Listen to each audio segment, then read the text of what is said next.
Bueno, mucho se habla de los hipertensos y de aquellos pacientes que tienen afecciones coronarias. ¿Tiene que ver fundamentalmente con eso, con una cuestión colateral que trae este tipo de afecciones? Roxana Lopresti, ¿cómo va? ¿Cómo Hola, estás? ¿qué tal? Buen día. Bueno, forman parte de este grupo que tiene que cuidarse un poquito más. ¿Pero por qué? Ahí te explico A por qué. ver. Y les Pues vamos ya a... sabemos que los mayores de 60 años, el 80% de los mayores de 60 son hipertensos. Claro, Eso sí. el 80% son hipertensos, hipertensos. es así. Y están doblemente inmunodeprimidos. Ah, ¿Por qué? ¿por Porque qué? son hipertensos por esta enfermedad que tienen Sí. y además por la edad que tienen. Es decir, que su sistema inmunológico está más debilitado en relación a las otras personas. Pero una persona menor de 60 hipertenso también es paciente de riesgo. Es un paciente de riesgo y vamos a hablar precisamente de ellos, de cómo deben cuidarse sobre todo, Mario, en estas épocas. A ver, todos tenemos que cumplir la cuarentena, pero ellos tienen que tener un cuidado especial en la casa y no deben salir a la calle a comprar medicamentos o alimentos, lo debe realizar otro miembro de la familia, más allá de las indicaciones médicas que debe seguir a rajatabla. Y también los miembros de la familia que viven con él tienen que tener algunos recaudos en cuanto a cumplir con las medidas preventivas. Esto de lavarse las manos permanentemente, si vengo de la calle, del supermercado, de la farmacia, lavarme las manos. Bueno, esto es fundamental porque estas personas forman parte del grupo de riesgo. Escuchamos a Nicolás Rena, que es cardiólogo, y nos hablaba acerca de todo esto y de qué forma deben cuidarse. La hipertensión arterial en la infección por el coronavirus está considerada como un factor de riesgo. Eso es importante tenerlo en cuenta y los datos que vamos teniendo a medida que esto va avanzando muchas veces son ambiguos.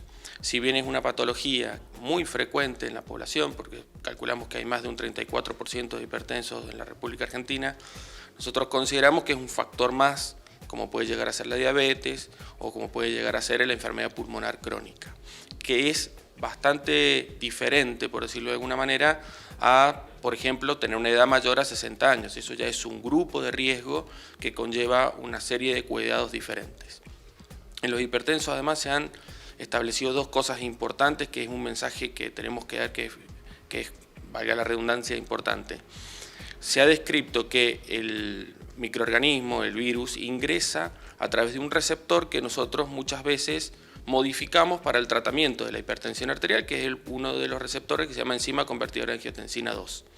Entonces hay bastante bibliografía relacionada a si se debe o no se debe modificar la medicación de los pacientes cuando tienen la infección o si esto conlleva un beneficio o un riesgo. No tenemos que modificar la medicación porque no hay datos contundentes para hacerlo, ni suspenderla ni dar fármacos para que esto sea más leve o la enfermedad pase. Bueno, y nos quedamos con este punto. ¿Con cuál?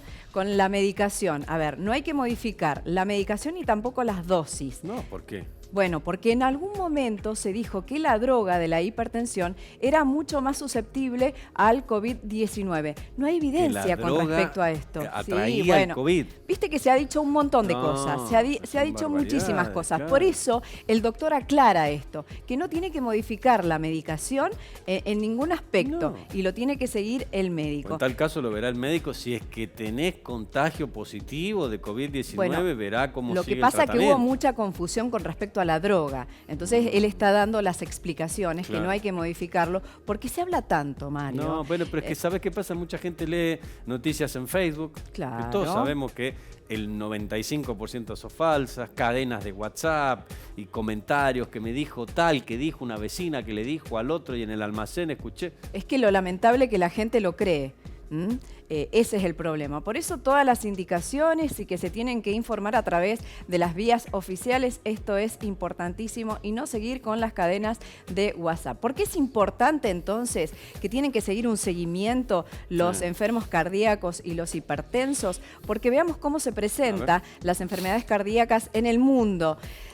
Constituyen el 31% de las muertes y de este 31% de las muertes, las enfermedades cardíacas, el 80% de estas muertes pueden evitarse si se controlan los factores de riesgo. Veamos cuáles son estos factores de riesgo. O sea, no es que la afección o la enfermedad cardíaca te mate, sino que hay otras enfermedades que te afectan al estar inmunodeprimido. Totalmente, por eso hay que controlar estos factores de riesgo permanentemente y prestarles atención. Bueno, esto es según la Organización Mundial de la Salud. ¿Cuáles son los factores de riesgo? ¿Lo vemos? ¿Cuáles? A ver, el colesterol elevado, la hipertensión arterial, la diabetes, el tabaquismo, la obesidad, el sedentarismo y el estrés.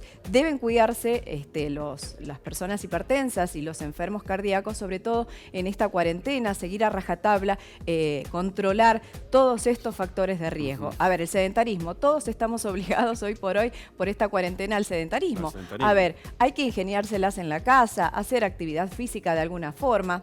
Es decir, que no sea una excusa la cuarentena para no cuidarnos de esto y tener una alimentación saludable. De todas formas nos vas a caer en una afección o una enfermedad porque estés 15 días no, sin de ninguna manera. A ver, pero digo, no hay que distraerse en esto. No, Tengo que seguir cuidándome. O sea, no vas a ser un obeso mórbido de ninguna manera, días. De ninguna manera, pero hay que cuidarse y no olvidarse de estos factores de riesgo y tener en cuenta esto de la cuarentena, no salir de la casa porque no está la vacuna. Sabemos que si llega la vacuna va a ser dentro de 12 a 18 meses, no nos confundamos porque también en estas cadenas de WhatsApp dice llegó el milagro. No, de ninguna manera, ¿sí? Dentro de 12 a 18 meses podemos llegar a ver una vacuna, si es que la hay, y de acuerdo a todos los pasos que se siguen este procedimiento para llegar a una vacuna. Entonces, ¿cuál es la mejor vacuna? Quedarse en la casa. El aislamiento. No hay que salir de la casa. Bueno, pero el tema es, y lo que muchos se preguntan es, ¿y cuánto tiempo vas a estar aislado? ¿2 años hasta que llegue la vacuna? No, bueno, lo que sea necesario. La idea es calmar un poco estos números. Esto es fundamental. Las medidas que se han tomado son muy buenas. Hay que seguirlas a rajatabla, sobre todo los hipertensos y las personas que tienen enfermedades cardíacas y más sobre todo si es mayor de 60 años. Las recomendaciones, el doctor Rena las dice.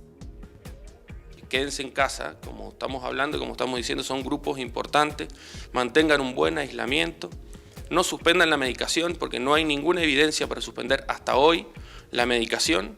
Es muy importante que su patología esté muy bien controlada porque si no agregamos un factor de riesgo más y agregamos un paciente que tiene que ir al médico o al hospital a ocupar la guardia por algo que no es coronavirus hoy.